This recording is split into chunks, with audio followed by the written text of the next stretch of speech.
Welcome, everybody, to our weekly Ecosystem Office Hours call. I am your host, Jinx, and we are joined, as always, by the best and brightest in the Pocket ecosystem. We're going to start things off today with our protocol updates from Fred. Hit us.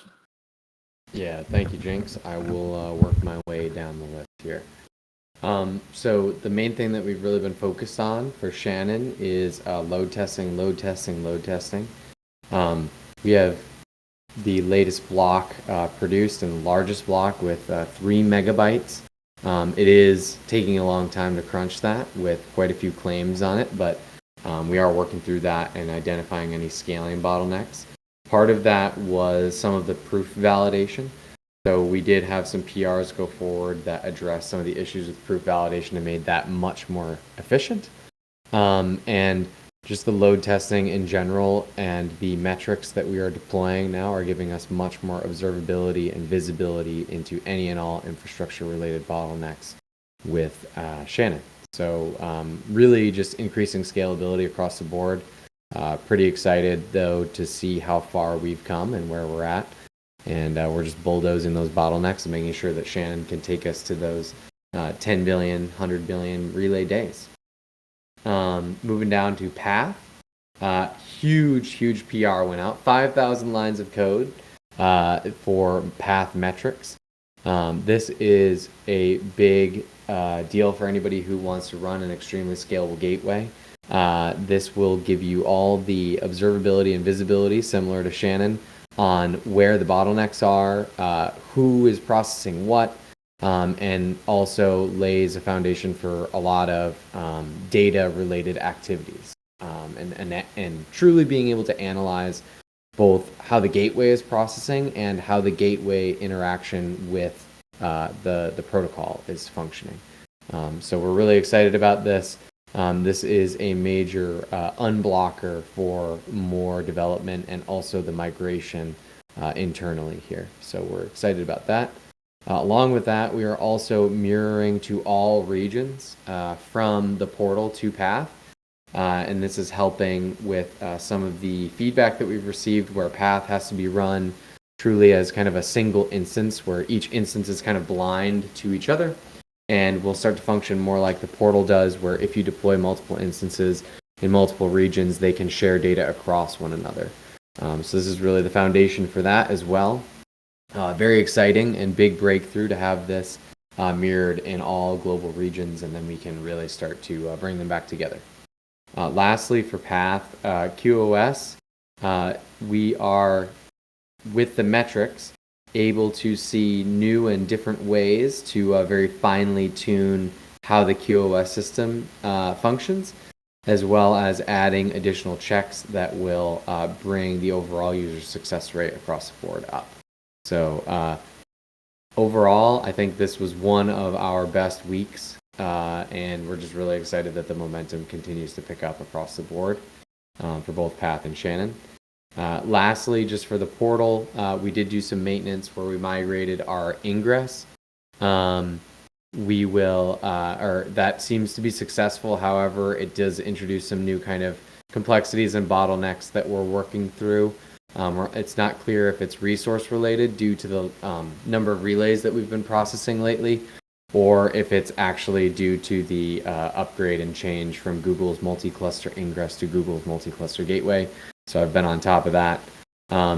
We have been doing a lot of testing of the portal stability as well, just as we have seen increased numbers of relays.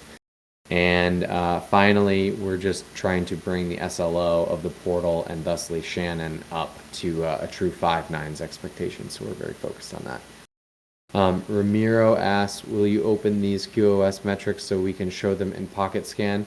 I believe that each one, or all the code is open source and all the metrics should be visible there.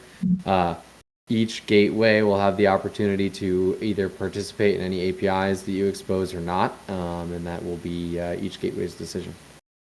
That's all the updates I got, and there's the question answered. But yeah, really exciting week here at Grove, and we're really excited to keep the momentum rolling. Nice. That was a huge update. Any questions about that before we... Yeah, Ramiro, we will do it. We'll get to it. We're just not staffed to take care of it. The portal is the third priority out of 3 on list of things to do. So we will. Our plan is to always do it. It's never been the primary priority given at various points in the history of the project. It's either been get customers to drive traffic, scale traffic, launch new chains, or relaunch the network, et cetera, et cetera. This is something we'd like to do. So at some point, we will figure out how to get this done. Not a priority right now, but it is on our timeline to do. So yes, soon.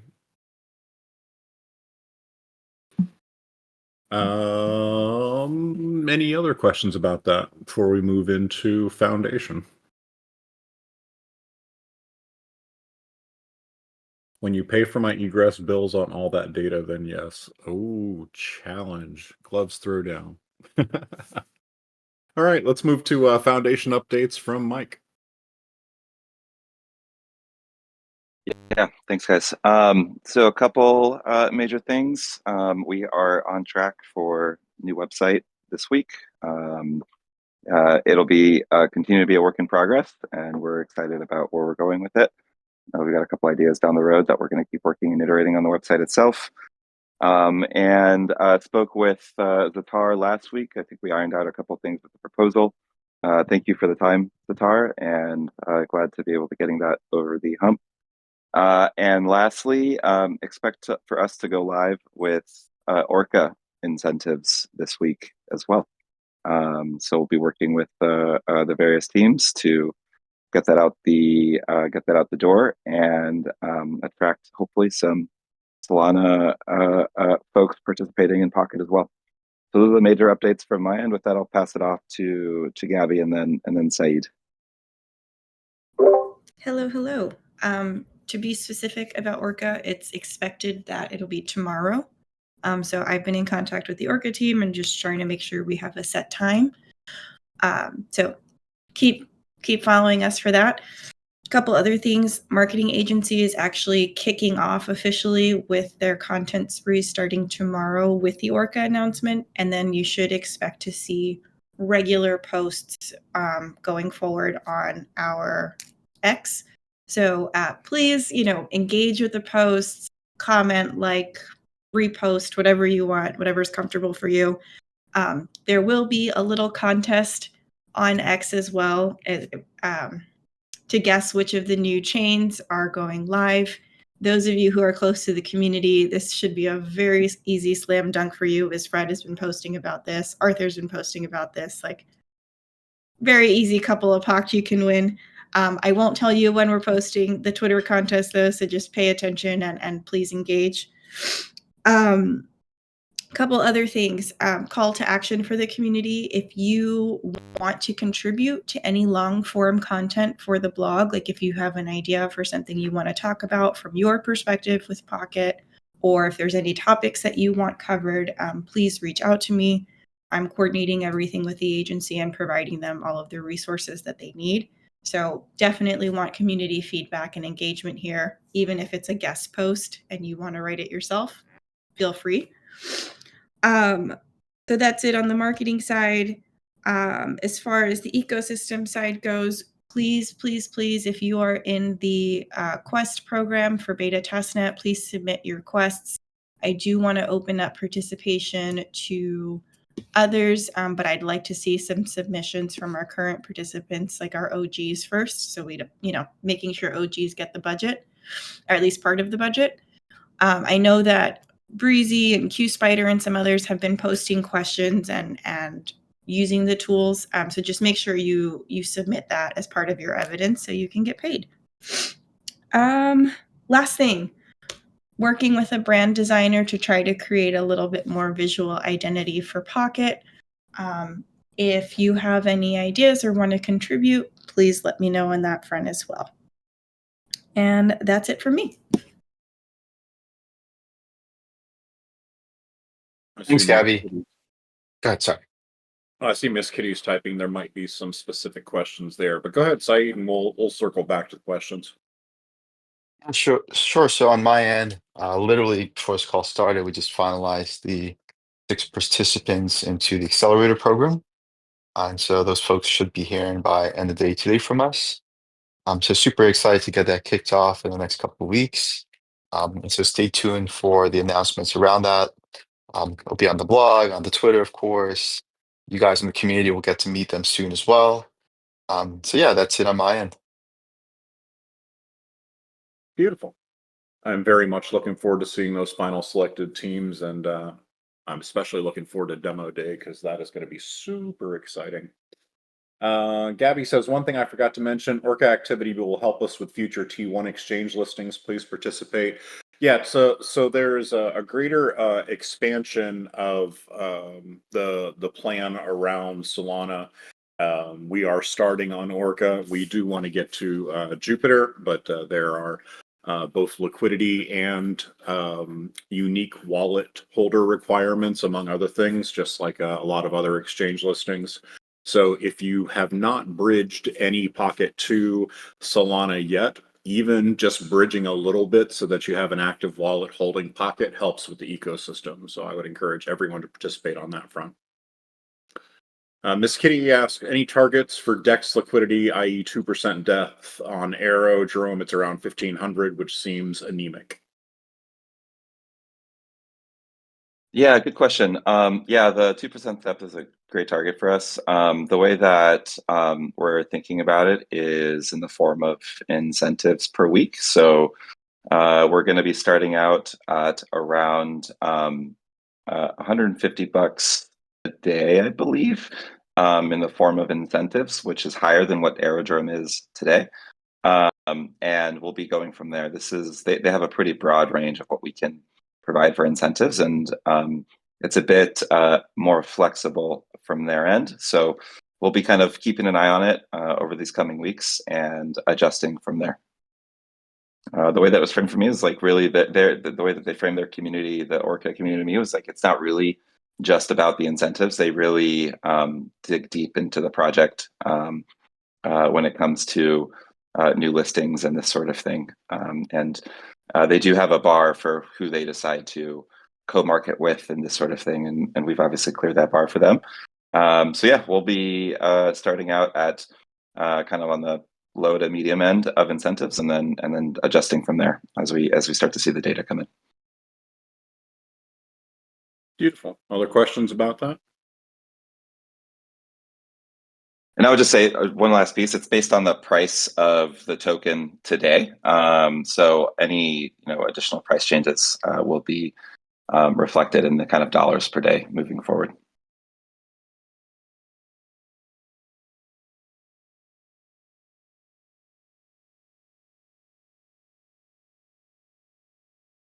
Okay. Any other, actually, Taraba's typing still, so I'll hold here for a second.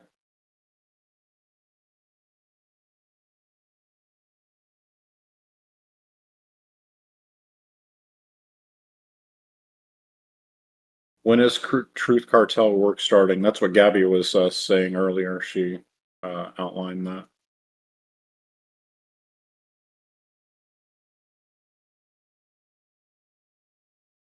Okay. Any other gateway updates from anybody else out there?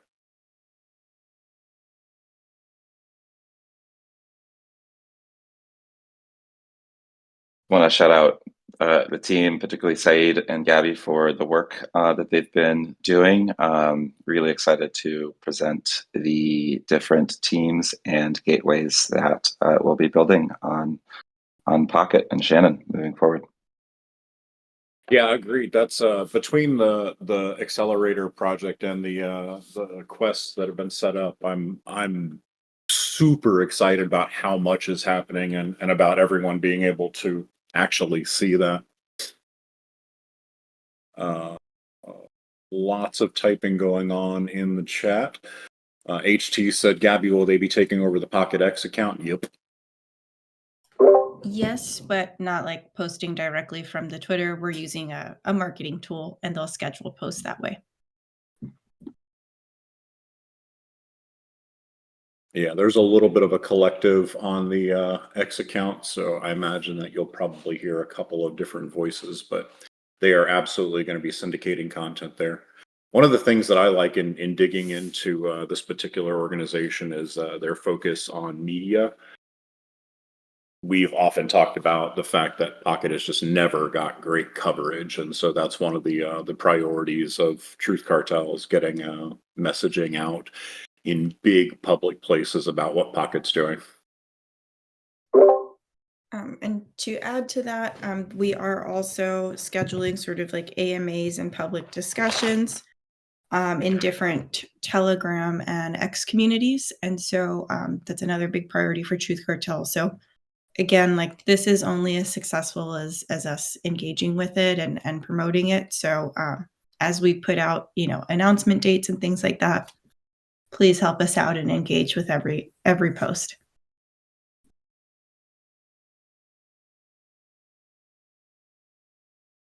And we are in the open question and topic portion of the call now. So any and all questions you are welcome to add. Taraba asks, will PNF support some of the unlucky projects that don't get selected in the top 6? Anyone like to take that?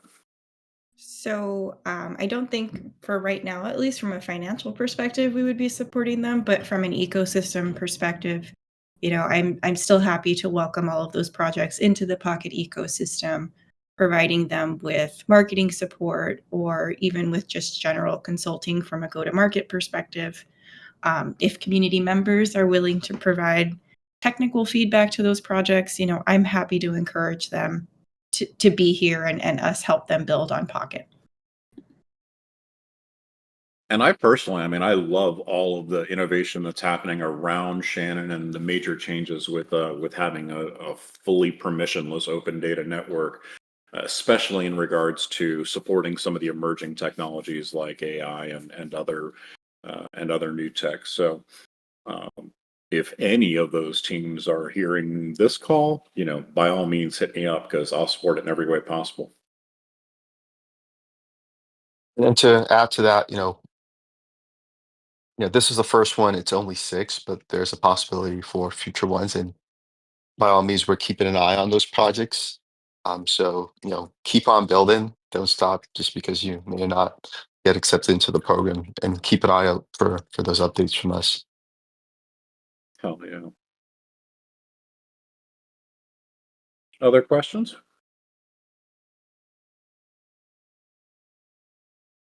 Mike, is there a partnership or in the works with Leica AI and Pocket, referring to the X space?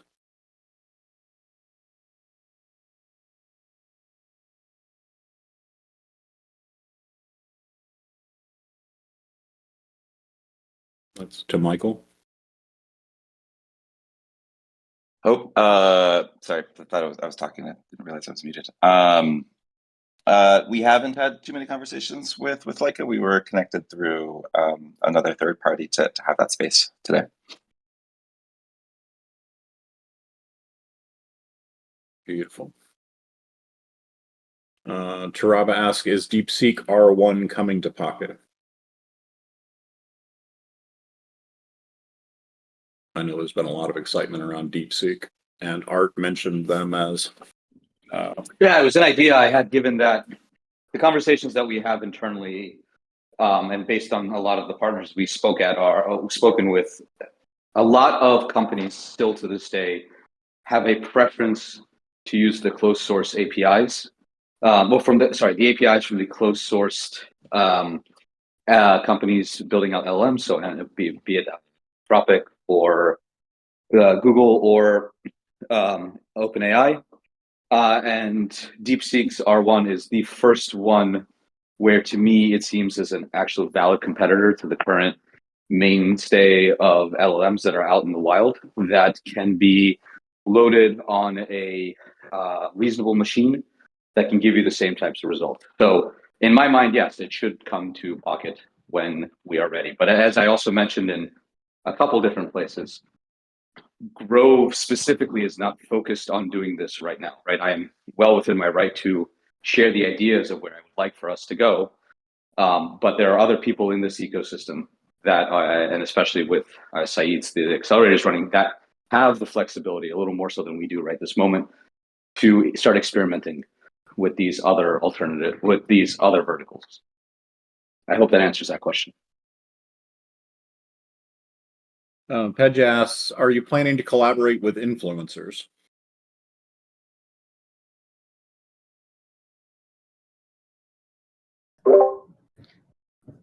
At this moment, not that I'm aware of, but Mike, I don't know.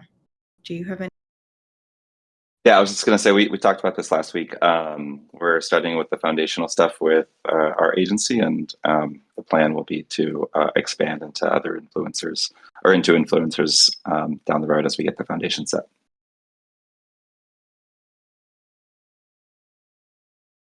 So, Tara, do you want to take a second and elaborate on what you just posted?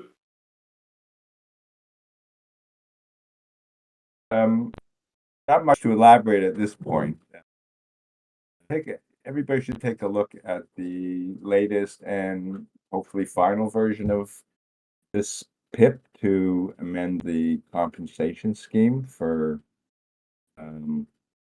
Bannon and the price target milestone achievement.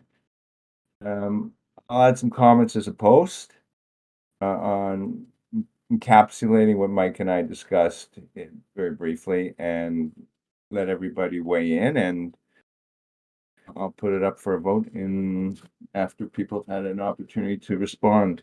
I can talk at more length about the changes at the next week's ecosystem call after people have provided feedback. So that's pretty much it. Beautiful. Thank you, sir.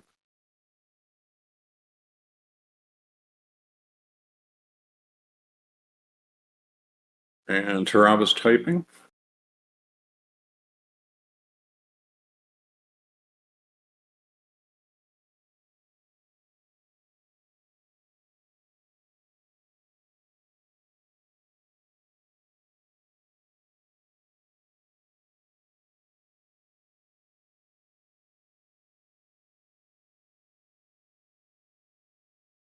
Taraba says, give the money to Mike in case he can pump it to 50 cents. I mean, I think we are all waiting for that level of price action for sure.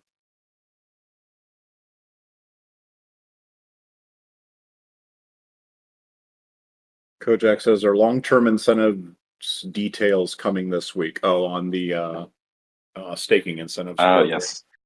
Yeah, I'll have a post up no later than Friday with more details on that. Thank you for that. Beautiful. And RSSFZ, Jesus, man, you're going to have to give me a name I can actually say out loud. I'm going to call you the Rizzler from now on.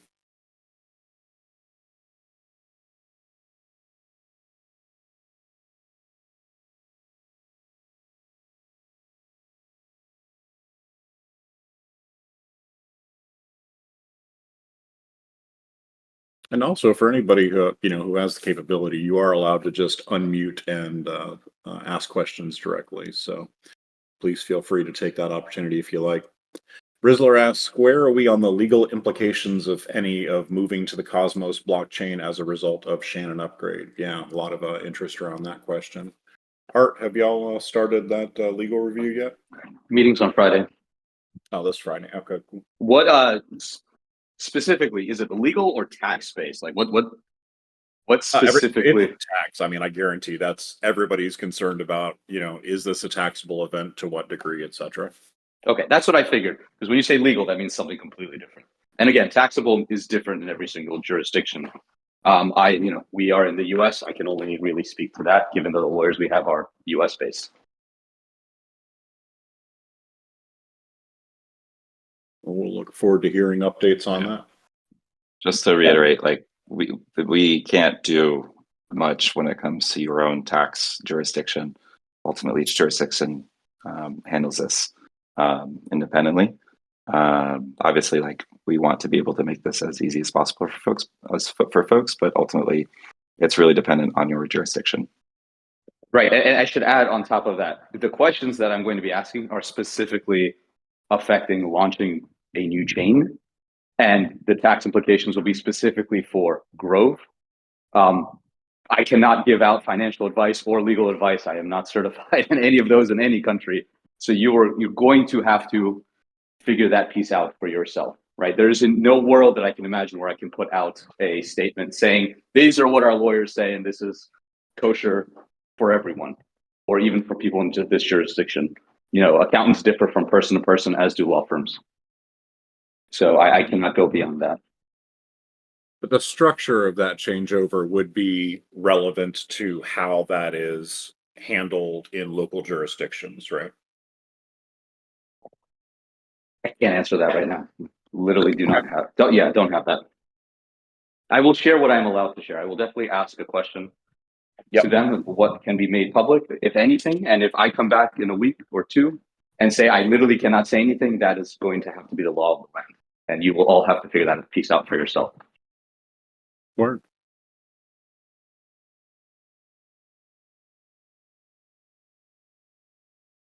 Will Pocket be labeled as Made in the USA project?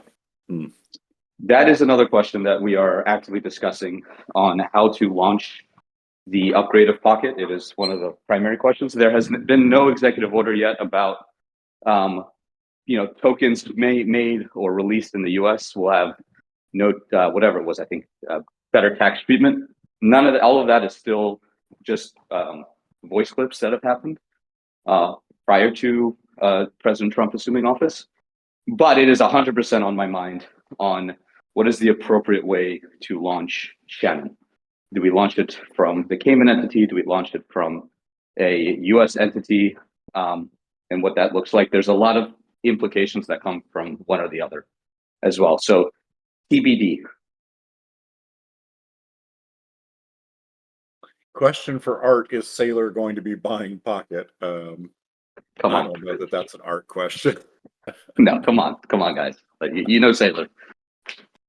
And same kind of question when Pocket in USA National Crypto Reserve. I know there's a lot of interest in conversations around changing U.S. crypto policy, and we're all, I think, somewhat relieved to think that there will be a clearer and more relaxed, or at least common sense regulatory landscape for crypto in the US. But that being said, I'm, the reason that I'm still with Pocket after all the years since mainnet and have hung in through ups and downs is because I'm a believer in the vision of Pocket. And the vision of Pocket is an unstoppable global network of open data.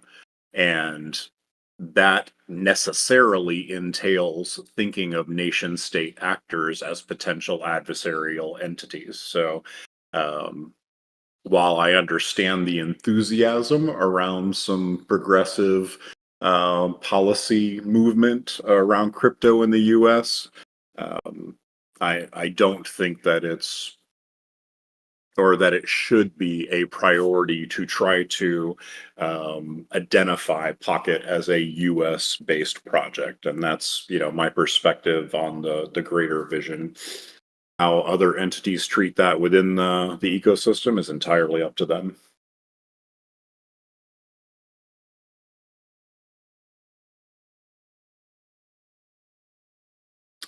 Questions coming in a little quicker now. Would you mind asking your contact here if there is a precedent for this, i.e. where a token has changed from one chain to another? There are a number of precedents on this. There's no question about that. Well, this just recently happened with Phantom and Sonic. Yeah. Right. There's the rename of Matic Polygon. There is the merger of Ocean and a few others to the ASI token. They all transferred my lend to Aave back in the day. Yeah. I mean, if you look at, it was the ASI token, but what they did is they basically took everything from either their own chains or other chains and put everything on Solana, if I recall.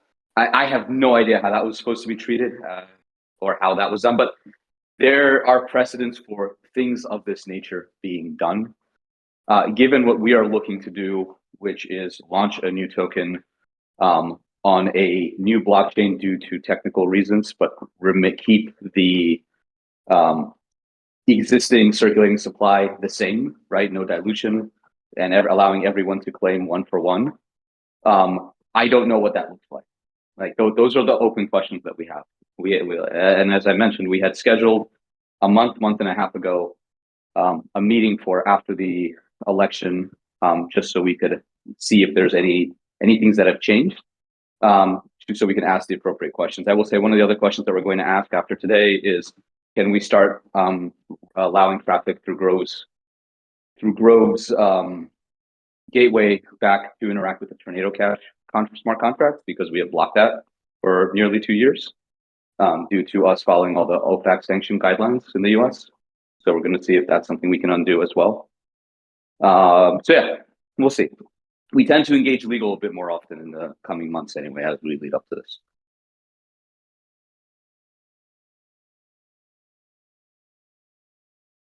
And another point on the tweet that was listed there by Weeb3 Dev, I think Pocket would qualify according to CoinGecko's requirements to be listed in the category. They specifically refer to tokens being housed in the Caymans, but the Labs entity being a US-based entity. And given that Grove is the Labs entity for Pocket, that sounds like it would be a good match. Other questions?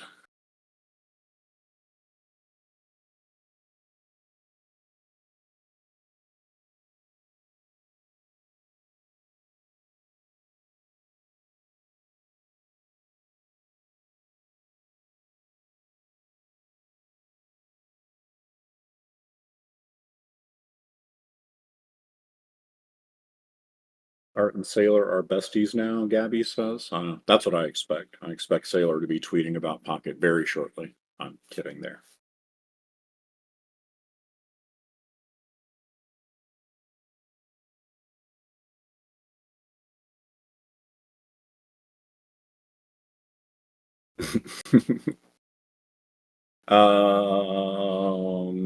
Pedja,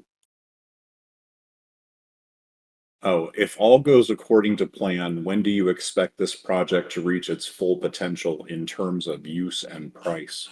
That is a really broad question. Wow. I don't know if you can actually pin that sort of thing down to a calendar date. Potential and price are two very different things. I would suggest that as Shannon gets rolled out and all of the additional tooling and documentation and such around it is delivered, that would be when we start to see its full potential. And price, I mean, Jesus Christ, the market is wildly unpredictable, especially recently. So an entirely separate question. I would not have a clue. Taraba asked, is April still official Shannon launch date? They've said repeatedly end of Q1, beginning of Q2.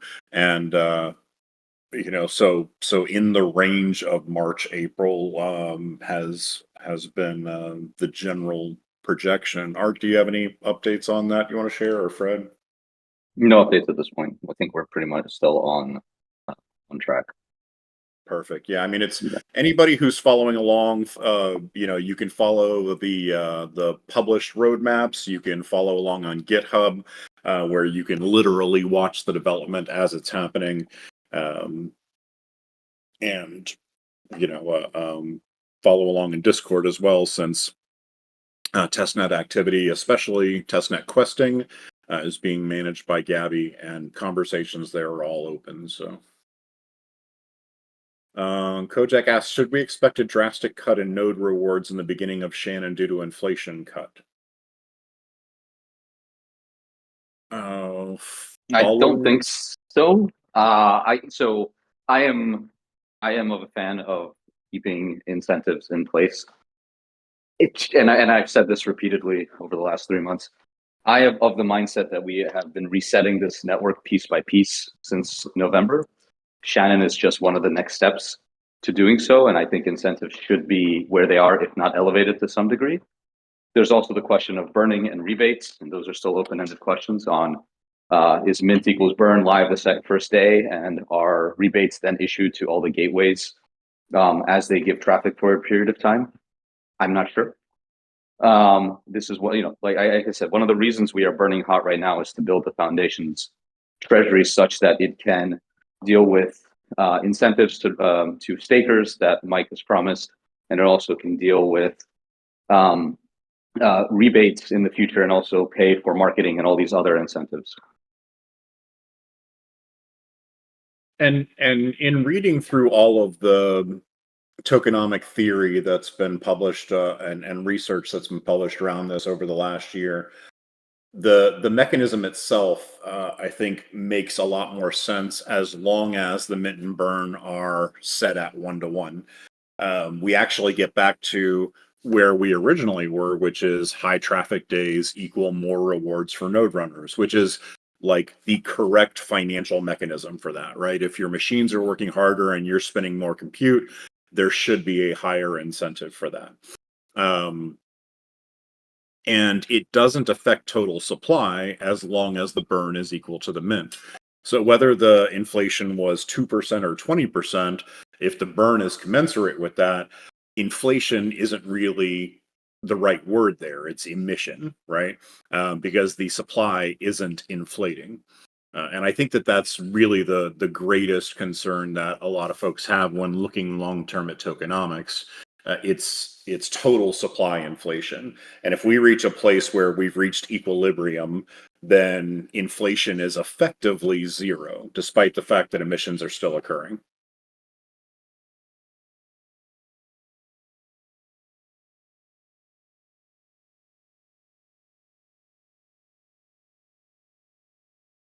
And honestly, I've been waiting for us to get back to a place where nodes are incentivized based on actual work performed. I think that that's an important factor in the total tokenomics. We did pretty good with WAGMI and all the rest of that in bringing inflation down, but the current fixed percentage inflation per day, I don't think accounts enough for the variances in work.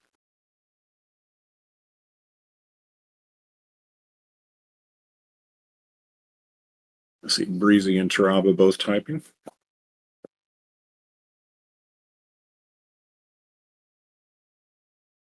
Tornado Cash sanctions have been lifted. Will Pocket's lost market cap caused by Tornado Cash get refunded by previous U.S. leadership? Well, that's a deeply unserious question. Jinx, are you still not a fan of max supply?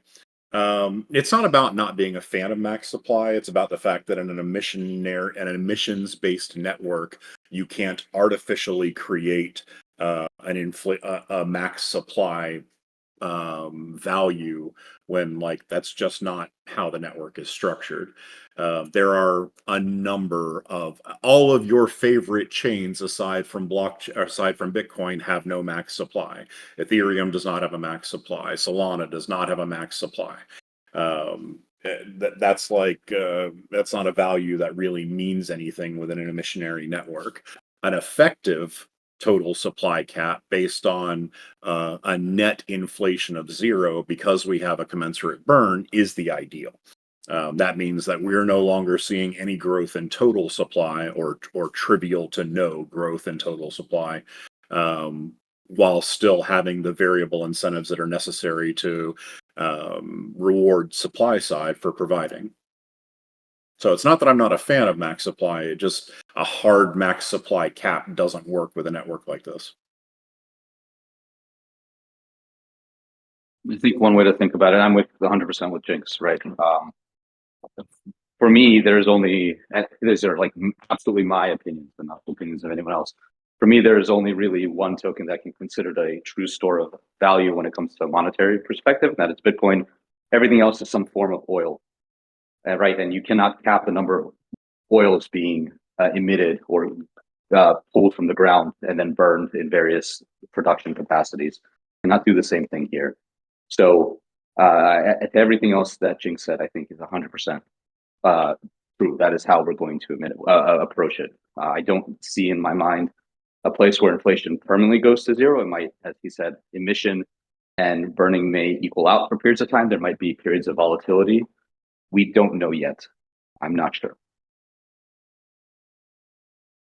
Well, we've already seen, if you look at the actual ARC on Pocket.money, which is a very excellent service provided by the Pocket Scan team. If you haven't been there, bookmark it. It answers a lot of economics questions regularly. POKT.money.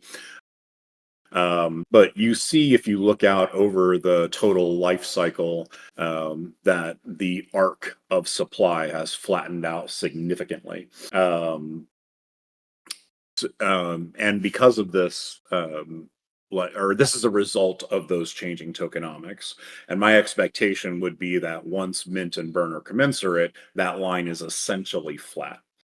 And Breezy, the difference in this, it's like it can be explained very simply. Emissions are still occurring because node runners are receiving rewards. So it's not about inflation going to zero, because that's mixing those two things up. When we talk about inflation, we're talking about increase of the total supply, and that occurs by emissions. But the emissions part of it isn't what would change at all. The burn part of it is, and that caps the amount of tokens that are in existence. So it is more or less a max supply, but a max supply that's enforced by the burn, not by controlling emissions. So it's very much a change in thought from where our focus has been over the last 3 to 4 years. Everyone has been looking at what are our emissions and what does that cause in inflation to total supply. But those are really two separate things.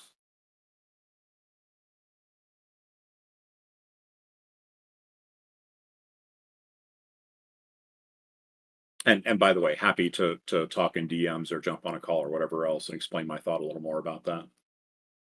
Tony asks, how much traffic can Shannon handle? What is the size of traffic the team is expecting, in quotes, to see sometime after Shannon launching? If 1-to-1 mint and burn gets implemented, does that mean 10% of mint goes to foundation or something? Art talked a little bit earlier about load testing to a 10 billion day and 100 billion day. In Mike's original planning and thoughts about this, he's mentioned visualizing 1 trillion relay day. The numbers get very, very big from here. As regarding the rest of that, Art or Mike, do either of y'all want to take a shot at that?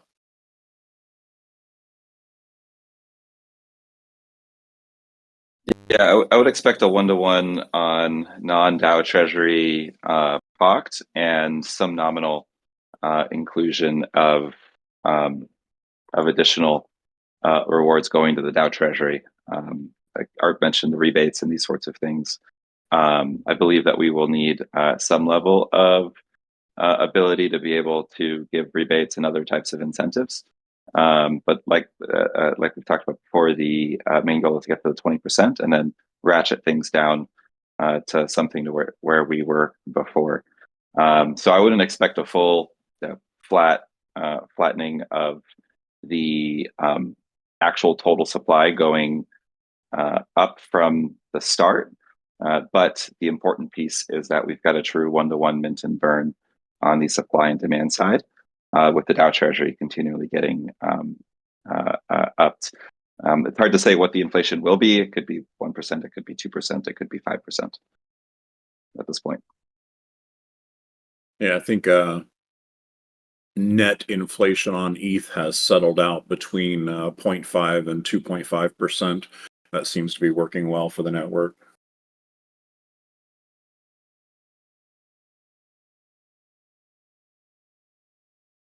Ramiro and CryptoCorn both typing.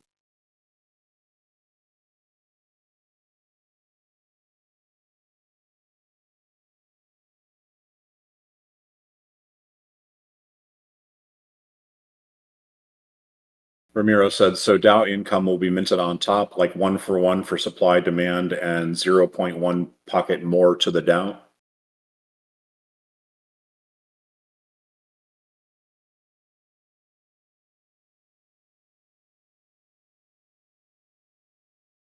Yes, I would expect something like that at the start.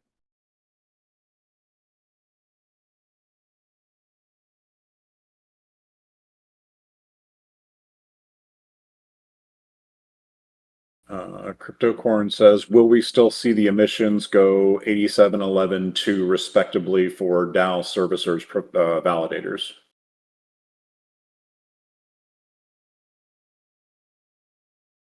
Those numbers are currently set to recapitalize the foundation but still keep inflation between 5 and 20% for servicers. I do care about the security of the network. I know this is a big thing for Jinx as well. So at some point we are going to rebalance those numbers. We're not quite where we want to be yet for the foundation. I think we're at 14, 15, 16%. So sometime closer to Shannon, we'll probably rebalance that. And I'm personally in favor of a very strong repositioning or recalculation of reward division to heavily incentivize validator staking and increasing. I've held validators for a few years now, and honestly, I think a lot more of the total supply should be in validators to help secure the network and make sure that we're not at risk of fork attacks and that sort of thing. So. Very much expect me in the future to continue banging that particular drum. I'd like to see validators up around 40% or more, personally.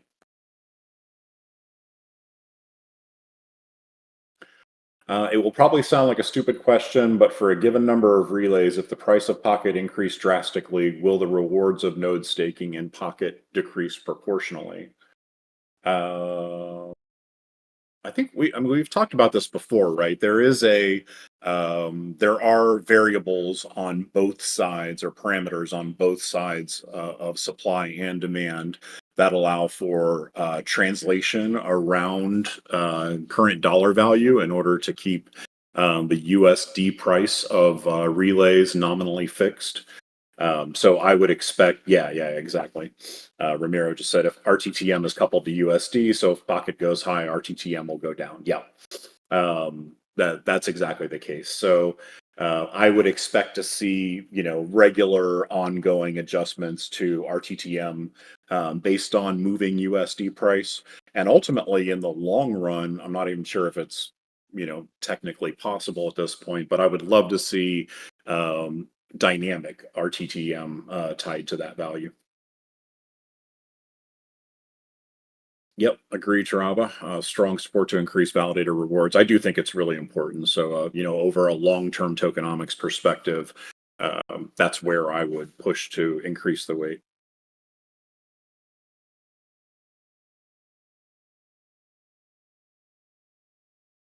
Blackie asked, how big is inflation of Pocket tokens on yearly basis at the moment? Maybe I missed it. I have joined late. Well, I did mention pocket.money as a resource for that. That's POKT.money. And you can see all of the numbers of supply growth in there.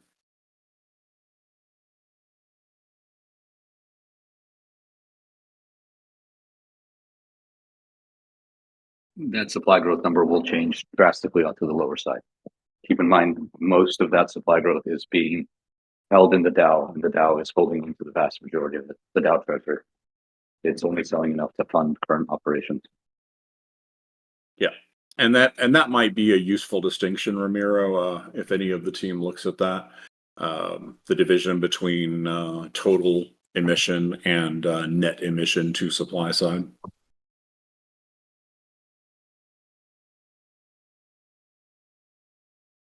That distinction was made at my request on the PocketScan.com, the dashboard, where you can see the exact division of the number of tokens minted to validators, suppliers, and the DAO.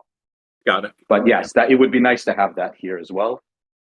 For the time being, while inflation is high, or in general, just actually have a couple cards that explain what free market emission looks like and what locked up emission looks like. Whatever verbiage you want to use. Circulating, non-circulating supply, I think, are Mike's preferred words for this. Taraba asked how much is being sold on average daily to fund operations. I would definitely recommend listening to last week's call as well. Mike, you can certainly answer that, but he did specify in last week's call that because they're working with a market maker and being very delicate around the current market conditions, that the foundation hadn't sold any tokens into the current drop in value. Yes, it's variable based on the volumes and the direction of the price of the token. Tony asked, is the foundation planning to talk to exchanges for Shannon launching scheduling in terms of current exchanges Pocket are listed? Yes, we are kicking off those conversations.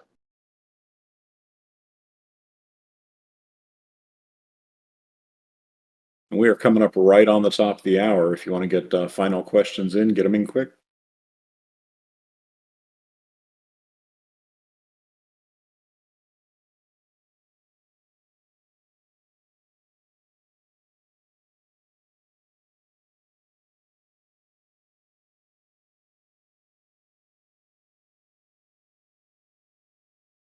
See Tony's typing, so we'll hang for just a minute. Help us with listings means is there ongoing conversation or Orca will be a tool to talk to them or something? No, these are outreaches to the exchanges to begin the conversations already, regardless of whether Orca is there or not. Mike, he was asking about the. Oh yeah, and to add to that, right? This is what I was referring to as new tier 1 listings, right? So because tier 1 exchanges within the Solana ecosystem have high requirements and look for evidence of activity before getting listed, right? Having DEX activity is an important factor in whether or not we get listed on new tier 1 exchanges. So this doesn't impact the existing ones.